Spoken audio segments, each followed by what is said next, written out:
And here's a question. Should you put your windshield wipers up before a snowstorm? Yes and no. According to AAA, it all depends on what kind of winter weather is on the way. Yes, fill your gas tank, put the emergency bag with a blanket, kitty litter, water, a phone charger, and all that jazz in your car. But when it comes to the wipers, it depends on the type of winter weather. I talked with Morgan Dean from AAA Mid-Atlantic, and he said it all depends on the kind of snowstorm. If it's going to be icy, then yes, put them up. That keeps the wipers from sticking to the windshield, making it easier to clear off the snow in the morning, all that stuff. But be careful knocking the ice from the wipers themselves, because you can break parts of the rubber off.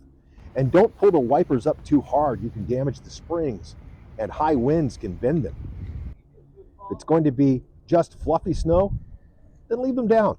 The next thing, you can break off a little bit of the ice carefully. If you can, drop them onto your windshield, crank up that defroster, and remember, it could take up to 20 minutes before everything is defrosted.